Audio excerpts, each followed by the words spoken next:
Inside New Orleans Sports with Eric Asher is underwritten by... At Villeries Florist, we deliver the magic of flowers 7 days a week to the North Shore and South Shore in the New Orleans area.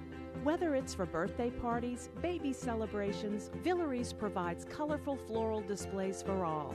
With a store full of fresh-cut flowers, exotic tropical flowers, orchids, roses, and even fruit baskets, our goal is to make your vision a reality. Villeries Florist, proudly serving Louisiana since 1969. Mr. Ed's Oyster Bar and Fish House has been shucking here since 1979. Located at 3117 21st Street in Metairie, Mr. Ed's Oyster Bar and Fish House offers raw, fried, and grilled oysters, as well as a range of Cajun and Creole dishes. Enjoy a dozen with a smile.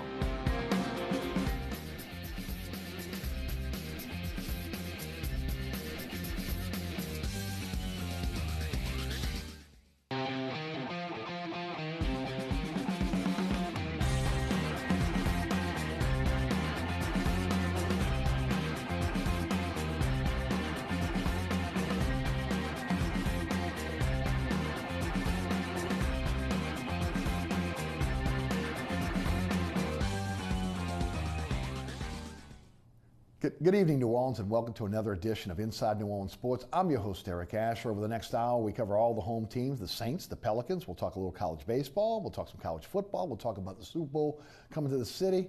And we got one of our best, a guy that does it for NOLA.com, the Times-Picayune, columnist extraordinaire, and also he's a pretty good radio host as well. Got a great radio show on 1280 Dunk and Holder. Jeff Duncan of Dunk and Holder. Jeff, welcome to the show. Thanks so much for coming down. Yeah, thanks for having me, Eric. We're in the middle of the dog days already, yes, and we're in early June. Unbelievable. So. It really is. And we were talking about both of us exercise about this time of night, and it is brutally hot right now in the city, and it's only going to get worse going in as we get into August. I feel for those guys and the media members that will be melting for the next week for 3 days at minicamp, because there's no relief out there in the Airline Drive. Hey, I was a huge ambassador for Greenbrier just because of the weather. Yes. For no other reason than that, because it was so nice. But you're right. It'll get them mentally tough. There's no doubt about that. And I think that's what a lot of people think. You know, when they kind of were hating on the Greenbrier. It wasn't so much they were hating on the country club atmosphere. It was like, you know, being in that Louisiana heat's going to get you tougher. Yeah. And look, if you look at the track record, you know, it kind of seems that way. Yeah. There's no doubt. I know that Sean Payton, they're smart with it. Yes. When they go out there a few days in a row, he'll take them inside, and I think he'll continue to do that even throughout this mini camp area, because it's not smart to be out there for that long, even for the media members, for us. No doubt. No. I mean, Jim Henderson had a little heat problem a few years ago and just flat out dropped right out and scared the heck out of everybody. Yes, no, it is. And again, look, you got to watch it no matter what. We all know this from living here most of our lives or all of our lives. You got to really watch the heat. We'll start with the Saints. Great column today on with Sean Payton. You got a chance to sit down with Sean. The bow up is the new motto for this year. Expound.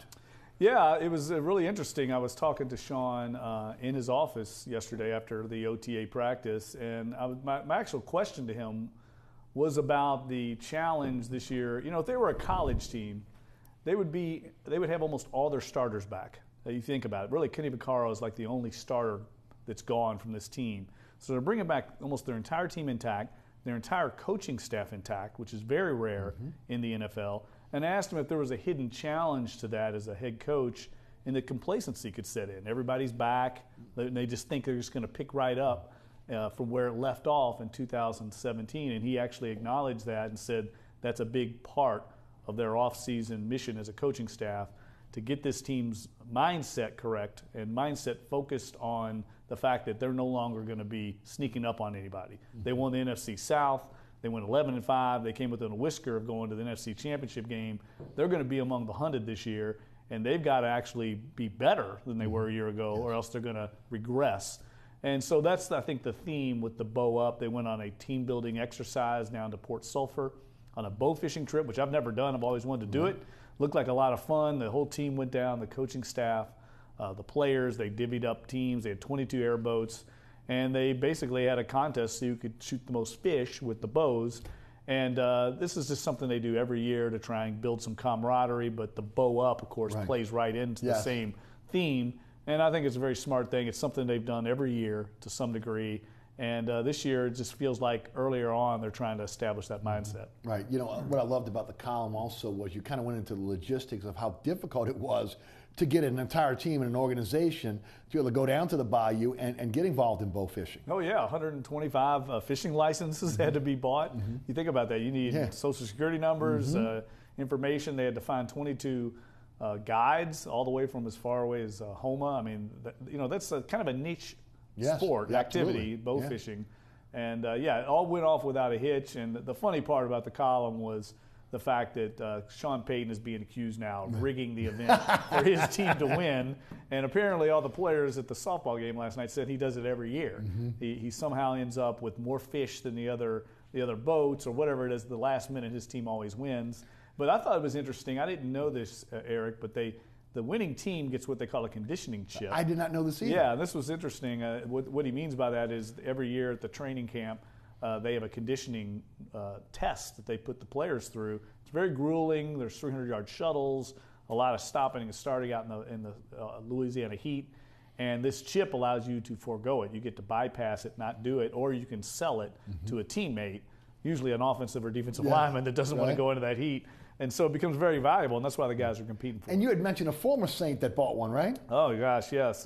Hollis Thomas, if you remember back in 2006, he was actually stretching, getting ready to go into the shuttle runs and decided he couldn't do it. Now, he's a big man, big nose tackle, and he bought Tyler Palco's chip for $9,000. Amazing. I know. That's a lot of money to not go through a conditioning test. But when you made as much money as Hollis Thomas, I guess it wasn't that big a deal. No doubt about it. What did you take from the interview with Sean Payton? Again, got a chance to sit down with him one-on-one. Is he relaxed? Again, is he intense? Kind of give us a little view into Sean Payton. I think relax is a good way of looking at it. I think he's confident with this team. I think he likes where it's at. I think he likes more than anything the mental side of this team. They're very professional, very mature group. Even though it's a young team age-wise, they've got a lot of players that get it. A lot of guys that are passionate about football. That's been a point of emphasis for Jeff Ireland, the personnel director, and the coaching staff, the scouting staff. They want people that are going to be living and breathing football 24/7. They don't want people that are thinking about going down the French Quarter or sowing their oats or resting on their laurels after a successful campaign. And that's what I was getting at with him. I mean, he had 6-7 players make the Pro Bowl last year, a lot of them young, a lot of them rookies. Yes. And all of a sudden, you're being asked to go up to ESPN, you're being asked to do a lot of endorsements. That can go to your head quickly, and you can regress very quickly. And Dennis Allen spoke to that this week. He said usually first-year players, after their first season, they go one of two ways.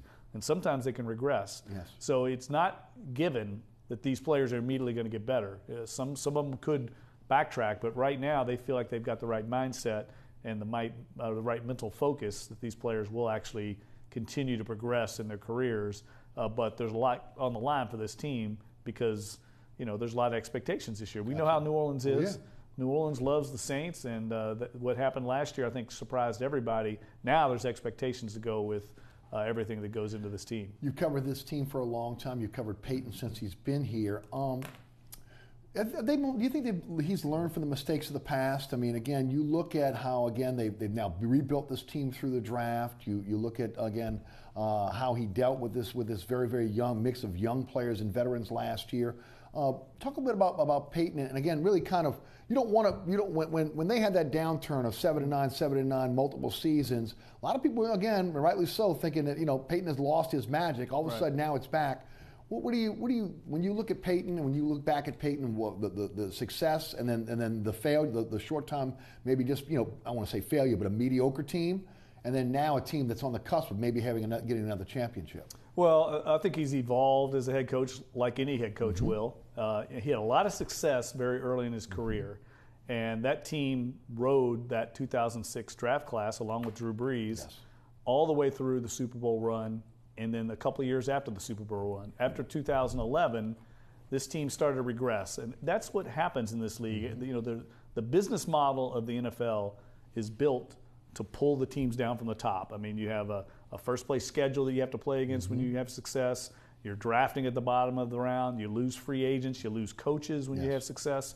And that happened to this organization. And so I don't think it was unusual what happened. I think it's actually a credit to Sean Payton, Drew Brees in particular, that their worst seasons were 7-9. Yeah. They never bottomed out. They never went 3-13.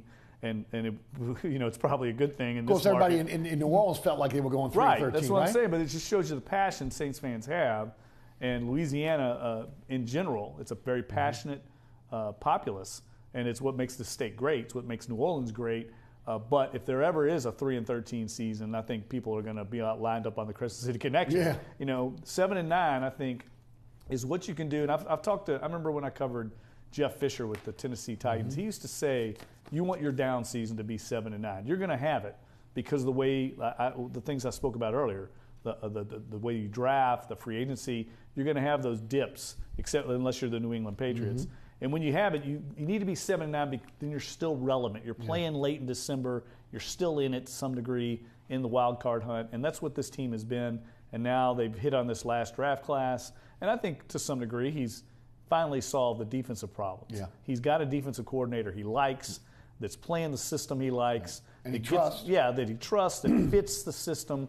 I mean, basically, Dennis Allen is Greg Williams without the bravado and the ego great and the call. personality. And so he finally, but he has to take responsibility for the fact that he let Greg Williams go. He basically kicked him out the door.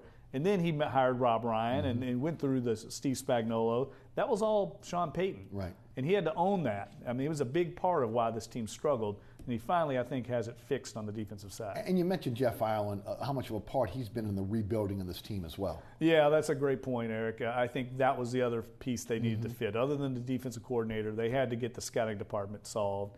And what he's got in Jeff Ireland is a similar philosophy to how he wants to run a football team. They're both Bill Parcells acolytes. They think along the same lines. They both believe in the prototypes. I know that they have a prototype for every position, and that's the old Bill Parcellsism. How they fit in, they want bigger guys, they want guys that can run, and they've adhered to that, and it's helped them. I think it's helped Sean Payton have trust in the personnel department, that he's going to bring players to him that he knows will fit into his system and have the right mindset. That's a big thing with them. They don't take a lot of risks. I know last year they were looking at Reuben Foster. They probably got lucky that they didn't take Reuben Foster, but they would take a risk at the appropriate time. I don't think they would have done that up high in the draft. Well, they've taken a risk now, obviously, again, going out and getting Davenport, but it's a risk that when you look at this team right now, it's worth the risk. Now, if the bottom falls out, if there's God forbid, an injury to Drew Brees, and you end up being a team out of the playoffs and you lose that pick, at that point it is what it is. That's the way the ball rolls. But when you're as close as you feel you are, and you feel that you're only a couple players away, sometimes you got to make that move. In the past, they've made that move with veterans. This time, they went through the draft. Yeah, no, I love the move. I absolutely love it. And I knew they were going to do something like that because Sean Payton called that position, that aspect of the team, a must. And they had not addressed it. They had not addressed the one most pressing issue they had. It was the first thing out of his mouth when he was asked, what do you need to address this offseason? We've got to get a better pass rush. And Alex Okafor is not the answer there. I mean, Alex Okafor was a journeyman player who gave them a little bit last year. Now he's coming off a significant injury. They had to address that position. We saw too many times last year quarterbacks, even though they had good sack numbers, there were still too many long stretches where it disappeared. Yes. And they've got to get better on that side of the ball. And I think they've improved. No question they've improved the back end. Yes. That's an area they address. Now they're trying to upgrade the front end. And a guy that they really are high on is David Onyemata. They think he's on the verge of a breakout season. A guy that he comes along with Sheldon Rankins, and now you've got Marcus Davenport. You've got the makings of a really good young defensive line. Jeff, you're reading my mind because that was the next question to go to. Positions that need an upgrade before the season starts. And, it's not really almost not fair because they're not even in mini camp yet. That's next week. They finished the OTAs. But I have questioned the defensive tackle position, the tackle next to, run-stuffing tackle next to Rankins. But you're saying is they feel that Onyemata is ready to take that next step. Oh, yeah. They're very high on him. And they think he's on the verge of breaking out across the nation of being that kind of player. I mean, he's really developed under Ryan Nielsen, the defensive line coach. He's a catch, by the way. Who's a big-time addition to the team. So we're talking about a lot of new additions, right? The last few years, Jeff Ireland, Ryan Nielsen, Mike Nolan at linebacker. They've made some upgrades, and those were all Sean Payton moves. And I think that's going back to your earlier question, the evolution of a head coach. Were difficult moves where he had to get rid of some coaches that had been with him for a while that were very loyal to him. He did it, and I think they were seeing the rewards of that. Former Dallas Cowboy personnel director, scouting director Gil Brandt, now a member of the media, says this team is one of the 10 best rosters in the NFL. He ranks them number 7. What do you think? Yeah, I would agree. I think they're right around there. And now the problem is, I'd say that probably 5 or 6 ahead of them are all in the NFC, other than the Patriots and maybe the Steelers. Yeah. The NFC is going to be a bear. It's going to come down to who's healthy, who's playing at the right time, the schedule, the way it works out. Because I just feel like the NFC, I mean, teams like Dallas is going to be better. I think the Giants are going to be a lot better. Green Bay is going to be better with Aaron Rodgers. So it's not going to be the cakewalk it was. I mean, in some ways, the Saints got some breaks a year ago with the scheduling, playing the Packers without Rodgers, playing the Dolphins without Ryan Tannehill.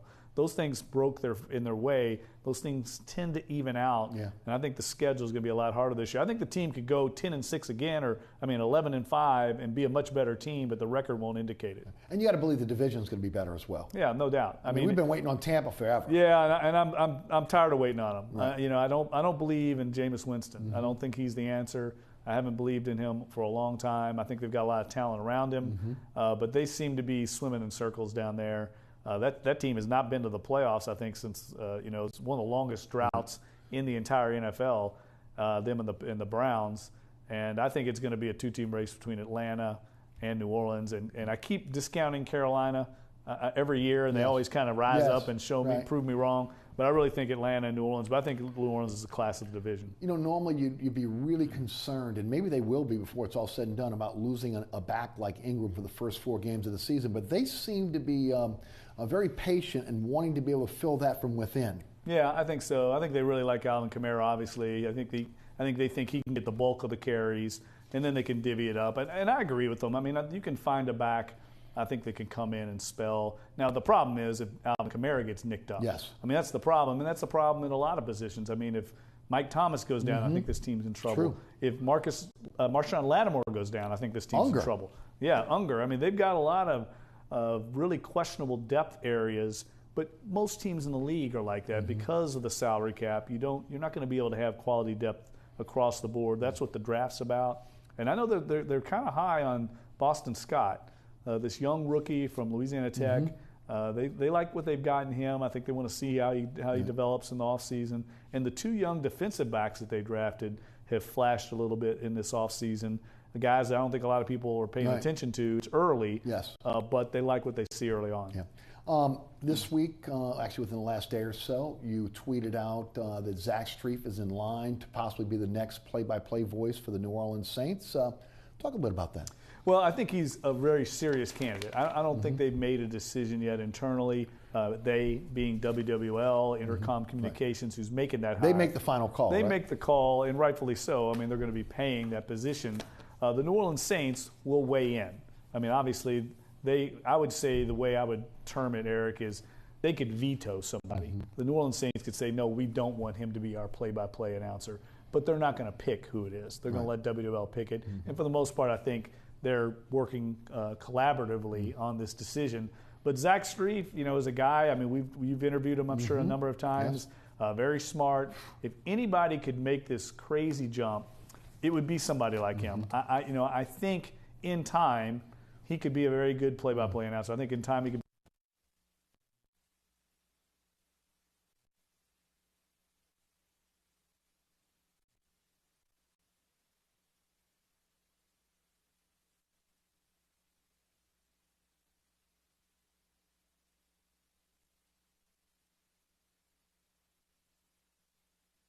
A professional broadcaster that works for years at it. It is a skill set. It's not like doing color where somebody pitches it to you and you chime in. It's very difficult. Ask John Gruden what he thought when he first met and saw Mike Tirico in the booth. It is a whole different deal, especially on radio where you're having to do so much description for the viewer. So no doubt. I think it's a very out of left field kind of candidate, but I also understand somewhat of their thinking because he's very popular. He is in New Orleans, and I think they want somebody that's going to be in that position for another decade or so. And so that would, I think, give him some leg up on some of the competition. Coming from that medium, it is very difficult to go Yes. from right tackle of the New Orleans Saints, and then without any experience, it takes years in some cases to perfect the art of being a play-by-play voice, much less a radio play-by-play voice. It's going to be very difficult. But I'm with you. Zach Street was an intelligent guy. They're not giving away Northwestern degrees to athletes there. Right. He's articulate. He's been a spokesperson for a lot of kids for this team. He's always like Archie Manning was. Right. Always in front, always waiting, always there for the media, never held back. He's got a great personality. It's just, again, learning how to acquire that skill. I think the real problem with this is just the timing of it all. I mean, if Jim Henderson were going to do it for a couple more years, you could bring Zach along, Yes. have him in the booth, do some color along with Deuce. Agreed. And then have him step in. The problem is Jim Henderson's retired, and they don't want to hire somebody temporarily Yes. for that job. They want somebody long term. So they've got a little bit of a conundrum there. Yeah, well, we'll see what happens down the line. Let's shift to the Super Bowl. Super Bowl 58 coming to New Orleans 2024. You were really all over this story. The new format on how the cities were chosen, and again with some possible dome renovations. Let's talk about just the situation there, because a lot of people felt, man, we're never going to get another Super Bowl in that dome. I always felt like we get at least one more, and maybe more if they continue to do the upgrades. I want to get into that, but talk about the process. Well, I think NFL and the NFL ownership felt like they owed New Orleans. I mean, I think this was a done deal from the get-go. Matter of fact, it was a done deal from the get-go. There was no bid process. They're not going to do the bid process anymore. Thank goodness. That was a lot of wasted time, energy, and resources for the competing cities. And New Orleans, of course, bid on the last two and lost. We remember 2018, Yes. I think in 2019. And it was just a lot of wasted time when we knew that these new stadiums were going to get rewarded with Super Bowls. And I think what's happened is people have gotten confused when they see a new stadium getting rewarded, Minneapolis, Atlanta. They think that is why New Orleans isn't getting it, and that's not the case. They're not giving it to New Orleans because they don't feel like the stadium's good. They're rewarding the cities that built new stadiums. So there's a little bit of a dichotomy there in the thought process. And New Orleans was a very close second in both of those bids in 2018, 2019. And the leadership here among the Saints, the city leaders, the state government, everyone involved was working lockstep, collaboratively on this process, and the NFL wanted to bring the game back here, and they couldn't do it in 2023. We have a big convention in town at that time, so 2024 was going to be the next one available, and it was slotted in by the NFL. It was kind of a done deal. And we're going to split Mardi Gras that year again as well. Yeah, it's going to be another one like we had a few years back. They know how it works. They know that process, and look, I think it's going to help the Saints and the Superdome officials that are trying to get a long-term deal done. Also, I think this all works together with the Superdome renovation, trying to get the Saints to commit to a long-term deal, getting a Super Bowl. All these things are up in the air right now, and I think that's going to be the challenge for John Bel Edwards, the governor, before the legislature next year. Right now, let's face it, they could not take that to Baton Rouge with how crazy it is there now. Maybe next year John Bel Edwards can get that signed off. That's what they want to do. Now, whether it's a $450 million renovation or maybe it's a $200 million renovation, there's a lot of different options that they're looking at. All going to come down to what Baton Rouge thinks. Yeah. Now, again, you reported this, one of the first reported, a $422,000 contract to Gesner Sports to go in and develop a master plan for the renovations.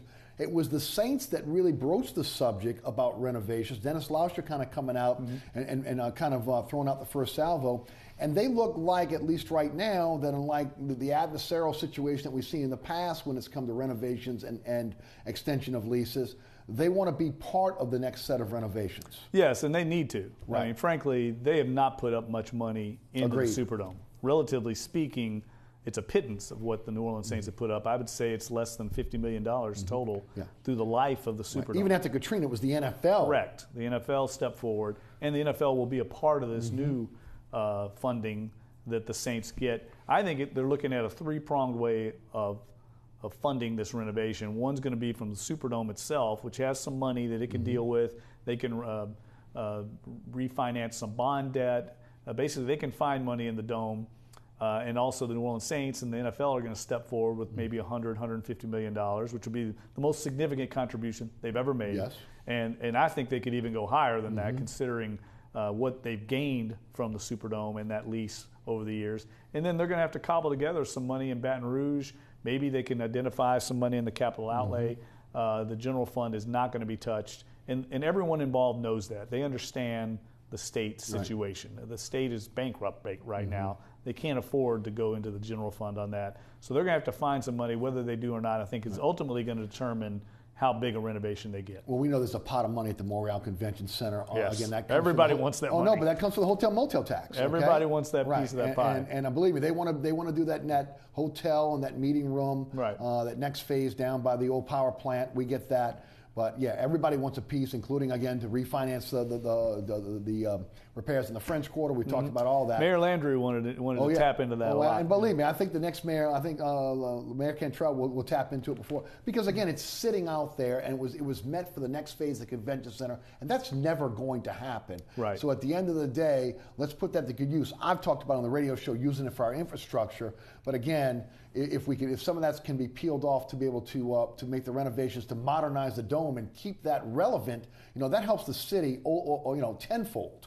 Yes, and I think there is a possibility to tap into that money.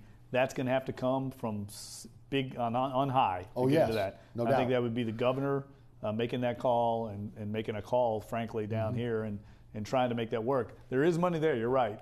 It's just a matter of what they want to do with it. Right.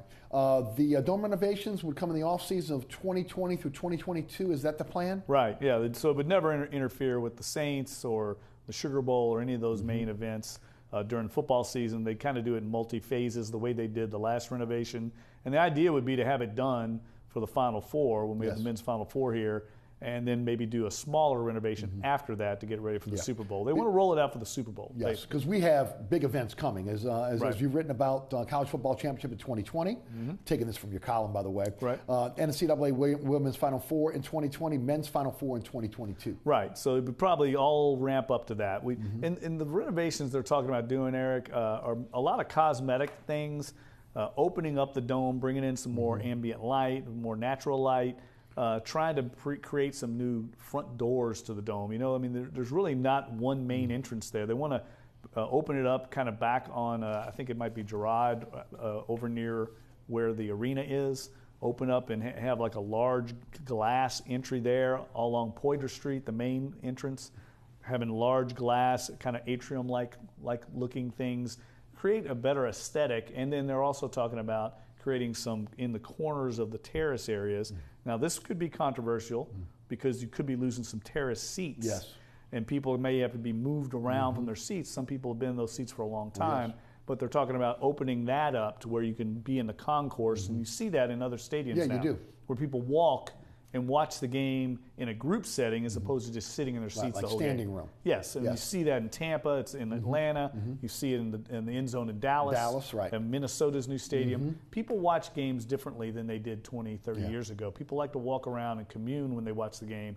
They would like to make it more of a fan-friendly experience. Now, you sat down with Jay Cicero. When I had Jay Cicero on my radio show, I asked him directly about the city's infrastructure problems and the rebuilding of our infrastructure. He said that was really not an issue, not the energy power outage, nor, again, the problems that we've had with, again, the water system, the drainage system. That has not been an issue in terms of going out and receiving this bid from the NFL. But we're on the clock. We got to get our act together. Oh, yeah. Well, but the NFL, I don't think, holds anybody here accountable for those things. I don't think they look at it that way. Every city would have those kind of problems, I think, to some degree that we may not know about here. I don't think that's ever been a factor. I think the NFL I know they love coming down here. They want to be back here. And I think they had to get through this next phase of new stadiums to get back to a regular rotation. We're going to see Arizona, Miami, South Florida is going to be one.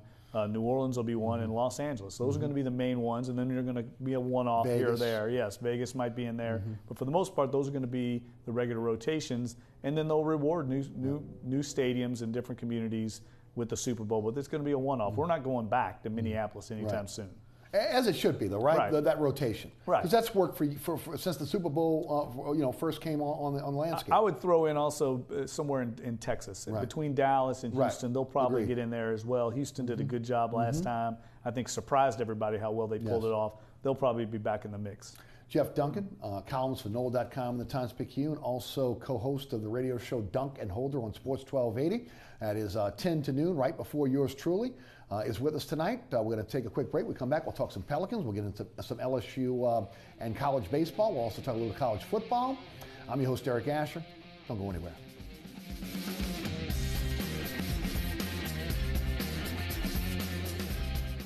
Air conditioning, heating, and refrigeration has been family-owned and operated since 1989. Burkhardt has energy-efficient solutions and offers brands such as Mitsubishi ductless AC units and Amana, the only manufacturer with a lifetime unit replacement warranty. Burkhardt's offers maintenance bundle packages that include servicing your AC, generator, and tankless water heater.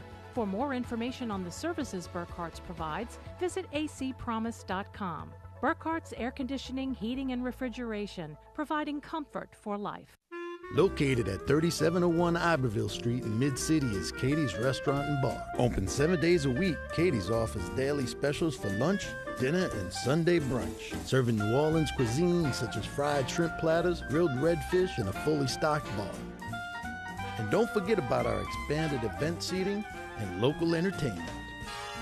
Featured on the Best of Food Network's diners, drive-ins, and dives, Katie's Restaurant and Bar. Welcome back to Inside New Orleans Sports. Jeff Duncan of NOLA.com, the Times-Picayune, and also Sports 1280 is our guest tonight.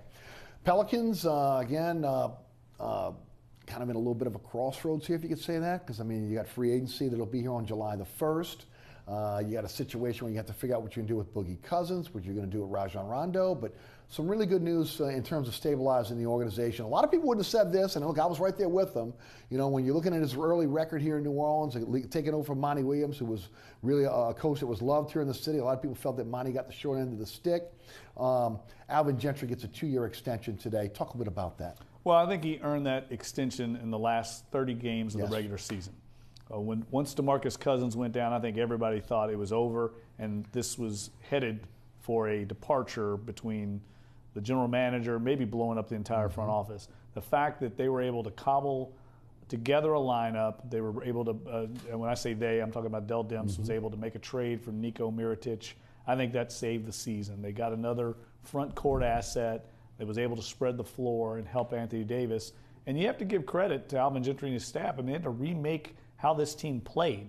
They were used to playing with the two bigs, running the offense through DeMarcus Cousins. All of a sudden, on the fly, they remade how they played, went small, played small ball. They first were trying Emeka Okafor for a while. You know, they were trying that. That didn't work. And so, look, he salvaged the season, salvaged his job.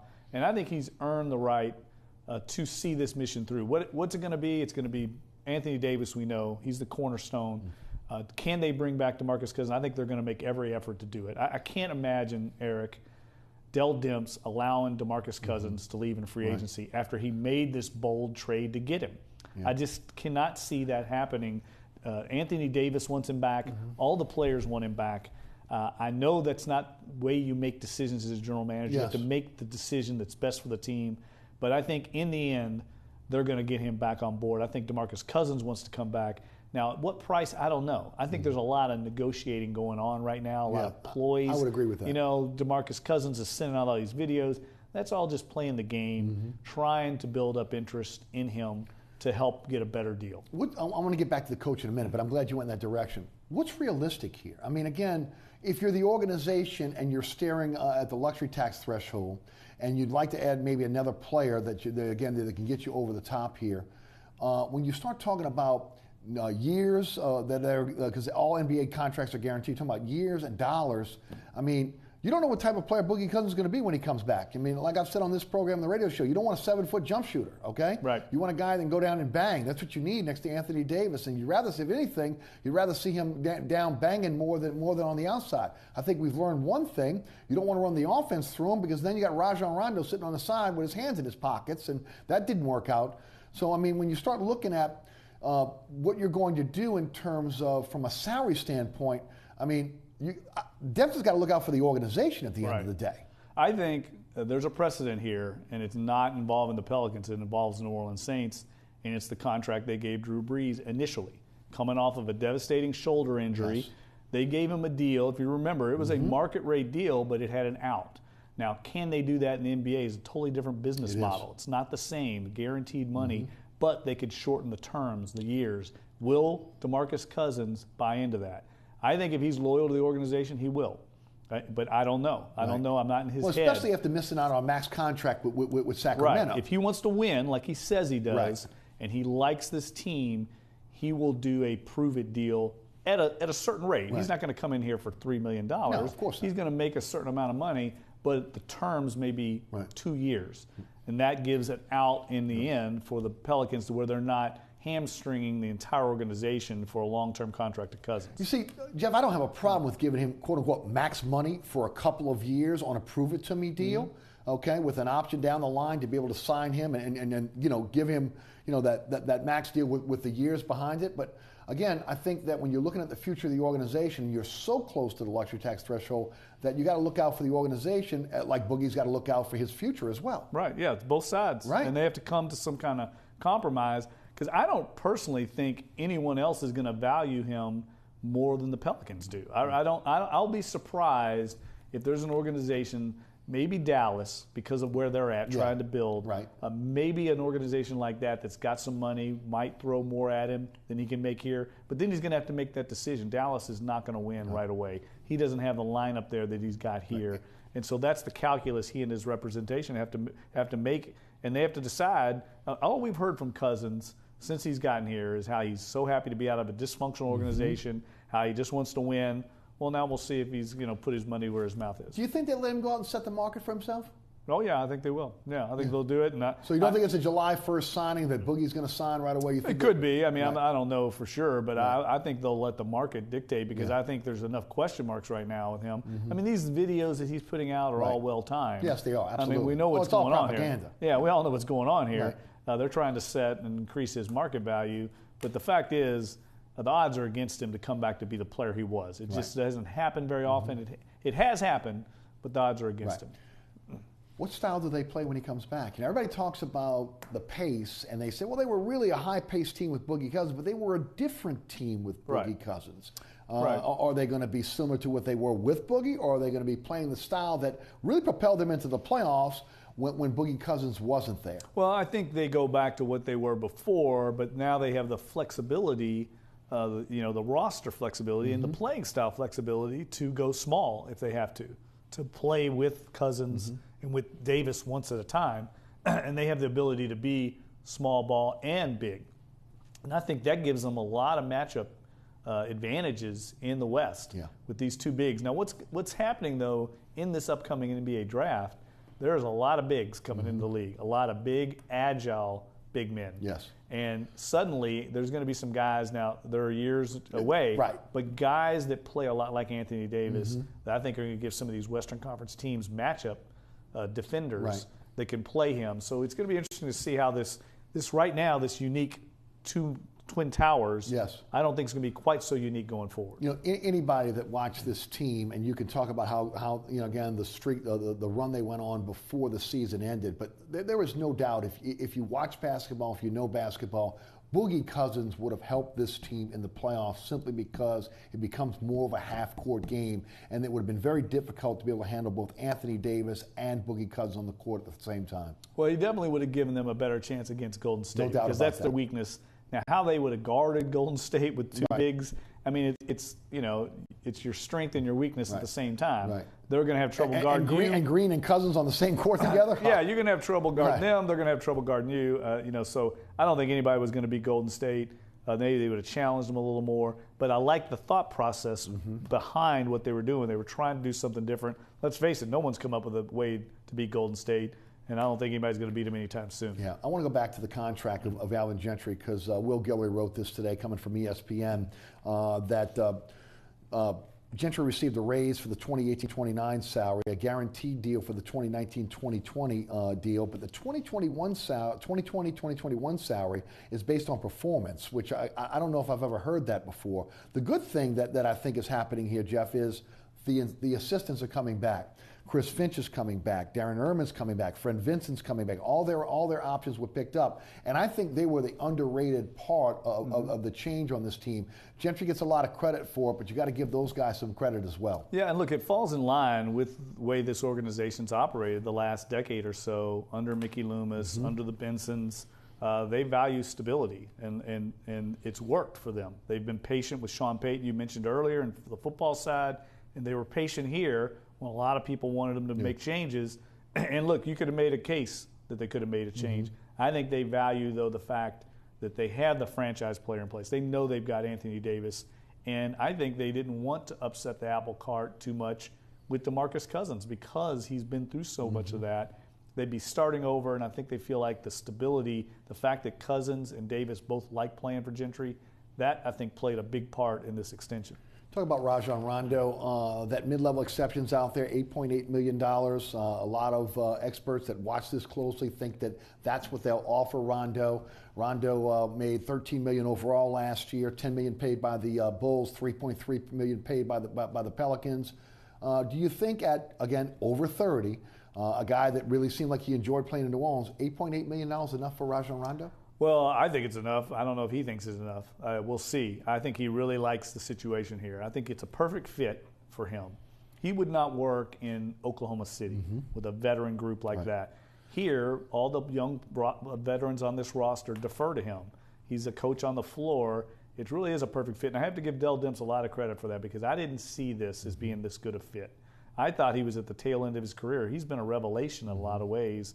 And I think found his mark here in New Orleans, and it's revived his career because he's got all these good young players around him. He could be the veteran leader on the court, and I think he's invaluable here. Again, he's another player I think is more valuable to New Orleans than he is to a lot of other teams. And give Gentry a lot of credit for allowing him the opportunity to be that coach on the floor, to again almost be a coach on the bench at times. Yeah, but going back to what you said earlier, Eric, I would weigh in on this. I think when they get this team together, assuming they get Cousins back, assuming they get Rondo back, I think they've got to run the offense through Rondo. Yes. I don't think you can go back to the DeMarcus Cousins experiment.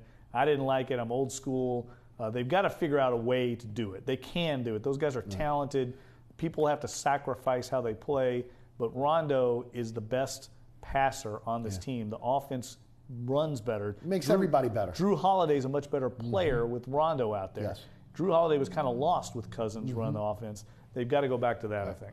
Anthony Davis makes the All-NBA first team 2 out of the last 3 years. All-NBA first team along with on defense, along with Drew Holiday. He's up for Defensive Player of the Year. He's up for MVP in the NBA. Gets a Supermax deal, 35% that he is now entitled to after the 2020-2021 season. Jeff, when you start putting together all the salaries and you bring in a DeMarcus Cousins, you have a Drew Holiday, I mean, you're talking luxury tax territory. I mean, they're in the similar situation now with the Pelicans with Davis, if he stays and takes that 35% contract with the cap, that they were with Drew Brees with the Saints when obviously he got his second contract. You've got to be spot on in terms of filling out your roster. You can't make mistakes. The difference is in the NFL, it's a hard cap. In the NBA, you get a chance to go over. This franchise has never been a taxpayer.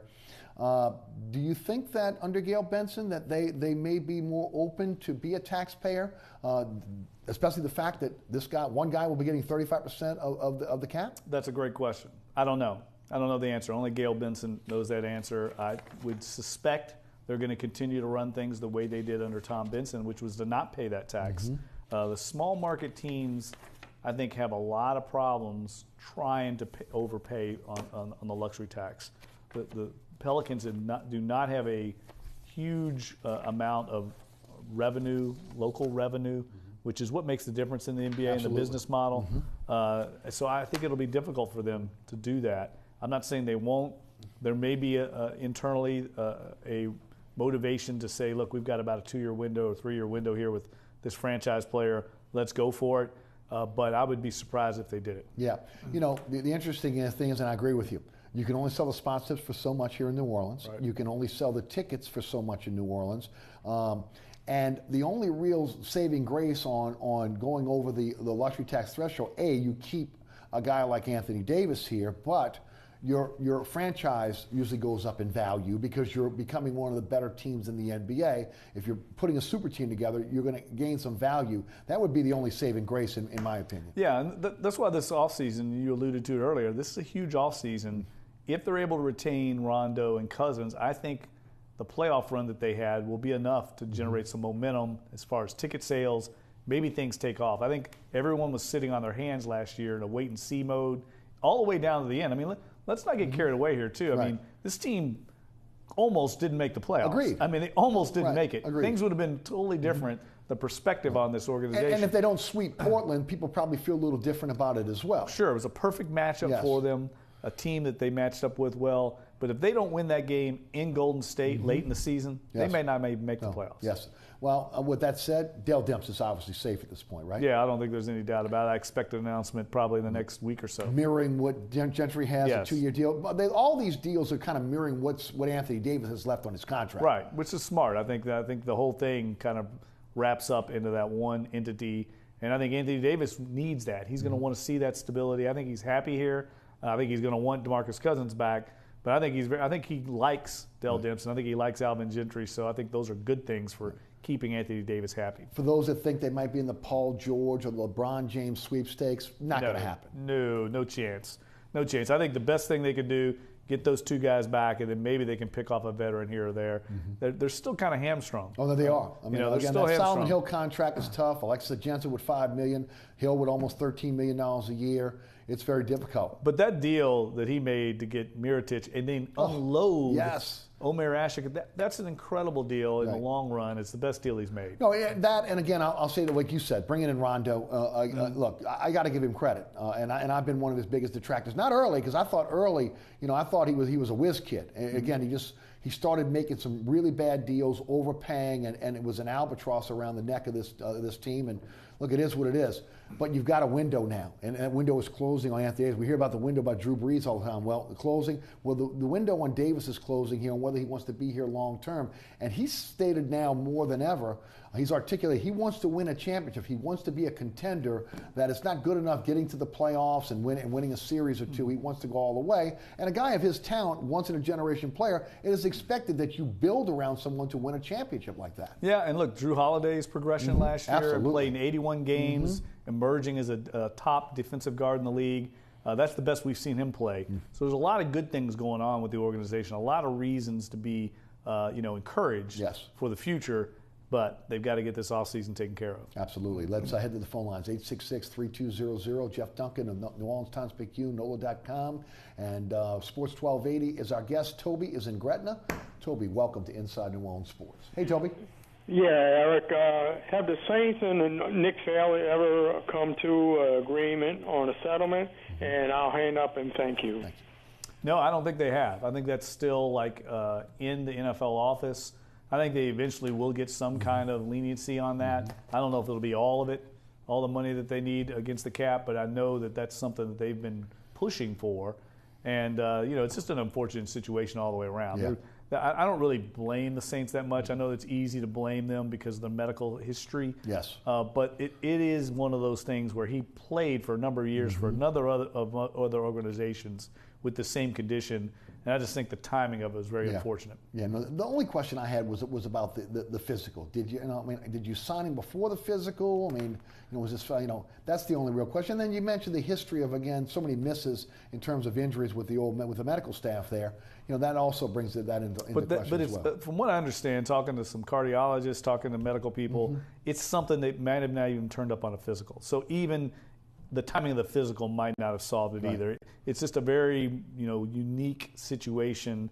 Now, he had a history of it before. Yes. People had passed him. So, it's all subjective to the doctors involved. And thank goodness that the Saints caught it, because we could have had a real tragedy on the field if they didn't catch it. Right. My tongue firmly in my cheek, but the Savior has arrived in Baton Rouge, and his name is Joe Burrow.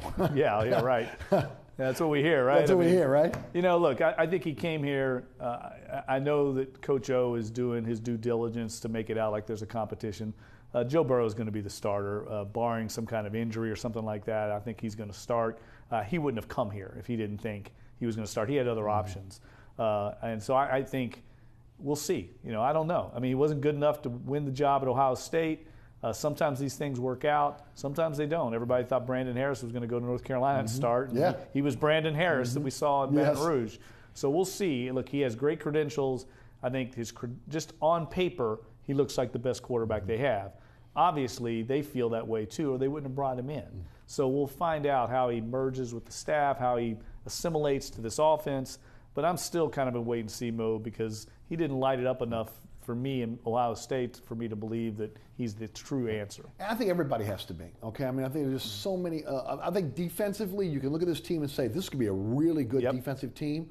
I think offensively, there's too many question marks. Right. From quarterback to running back.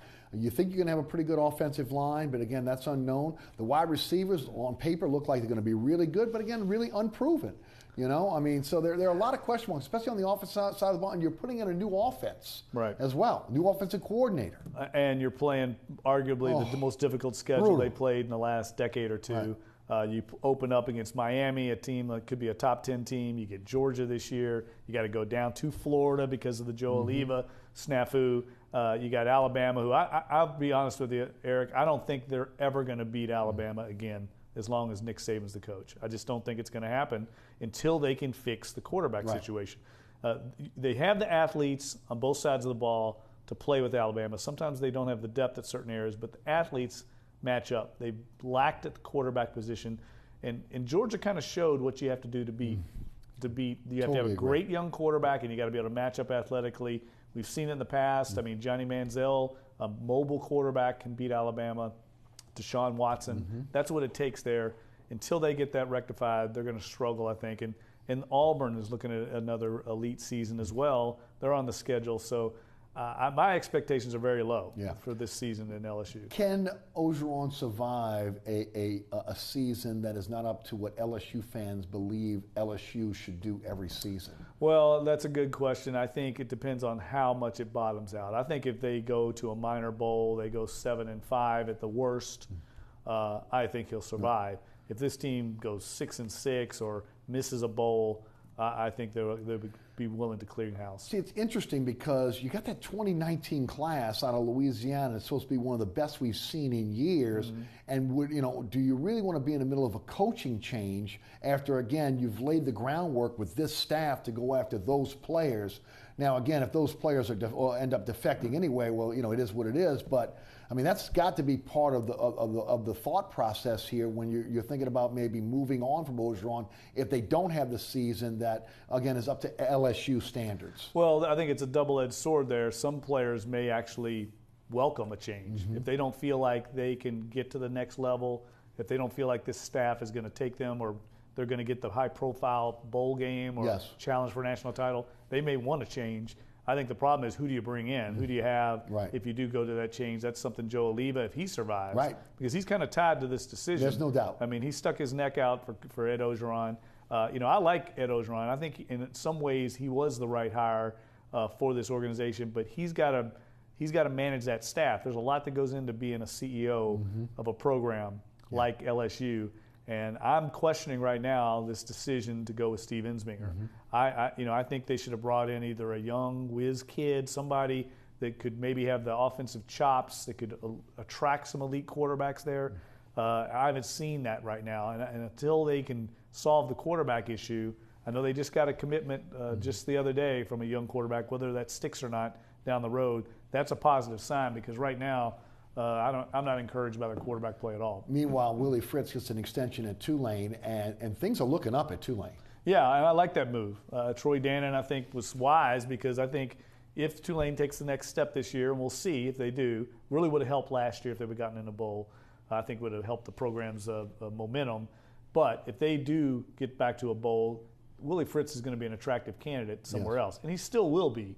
But they had to at least get that extension out there and be able to secure him long-term for recruiting, for players down the road. They've made inroads locally. They made inroads around the state. They got to continue to make inroads there, and I think become a more attractive destination. Because let's face it, I mean, they're in a more difficult conference than they've ever been in. Yes. And they have some disadvantages because of Tulane University's academic mission with some of their competitors. I mean, Central Florida, South Florida, they're different kinds of school than Tulane. So they have to, I think, make hay in state with some of the exceptions they have to be able to compete at that level. Staying with Tulane, Travis Jewett on a little bit of a hot seat, makes a change at pitching coach. This is kind of I listen to Tulane fans all the time. You do as well on the radio show, people telling you in the street. They expect Tulane baseball to be excellent, and right now, Jewett seems like he's on a little bit of a hot seat this season. Yeah, he's getting a reprieve. He's got 1 year to fix it. He's got 1 year to show progress. I don't know what that means. I mean, do they have to get back in the NCAA tournament? I would say they probably at least have to get close next season. I think he knows that. This was basically an ultimatum to him to, make some changes to the program. I think they made a home run hire for the pitching staff, and that's something that's going to appease the Tulane fan base, bringing in one of their own. Right. But they've got to get back into regular regional play. There's no reason why Tulane shouldn't be making regionals almost every year. It should be the exception when they don't make it, not the rule. And I think Travis Jewett has to do that, I think, to get this program back and to save his job. State of LSU baseball, in your opinion? Oh, I think they're fine. I mean, I think they've got a good roster coming back. We all knew this was going to be a transition year. They made a nice little run in the SEC tournament, but I wasn't blinded by that. I mean, that's a tough assignment going out to Oregon State. They were outclassed by Oregon State. I mean, it showed in the scores. But that's what you get when you're the number 2 seed. You're going to go on the road. I mean, that's what happens. I think they'll be back at hosting an Alex Box next year if everything goes well. It's going to be interesting to see how many players actually do come back. They have a nice recruiting class on board. Paul Maneri, I think the world of. I think he does a great job there. I think the expectations are so high, and they should be at LSU. They've got great tradition. They put a lot of money into the program. The revenue's there. They should be good every year. And I think if this is basically your 7-9 season, like we talked about the Saints, it's not that bad. Not that bad. Plus, Major League Baseball helped him in terms of the draft. A lot of their guys, I think, will be coming back. A lot of the recruits will sign with LSU now, and that's a good thing going forward. Meanwhile, out at UNO, Blake Dean's doing a pretty good job. You saw that little run in the tournament. Hopefully they can hold on to him. Yeah, and I think he's going to be an attractive candidate for somebody down the road. I mean, Louisiana college baseball, while we didn't have a banner year in any banner programs, everybody was really good. It's very competitive, and I think it's very difficult because of that. When you've got Southeastern with a competitive team, UNO with a competitive team, Louisiana Lafayette, always competitive. Nicholls State. It makes it very difficult to recruit. And I think there's so many programs in the south part of the state that programs like Tulane, I think, are going to have to go a little bit further away to be able to compete. Just a couple seconds left. I talked about it this week. It's still mind-boggling. There's still only 11.7 scholarships for college baseball now with again, the way the sport has grown nationally. Well, and speaking to that, I would love to see, and this is never going to happen, so let me just get that out of the way, cut back football scholarships to 75 and you'd solve all that. I mean, they don't need 85 scholarships in football, but it's the Goliath. And no one's ever going to do it, but you could solve all your Title IX problems. You don't need 85 scholarships. You don't need that many. You have enough walk-ons on the team if you ever have any depth problems. Jeff Duncan, New Orleans Times-Picayune, also Dunk and Holder, 10 to noon on Sports 1280 weekdays. Thanks so much for being with us. Yeah, thanks for having me. Thanks, Jeff. We always appreciate it. Thanks so much for tuning in.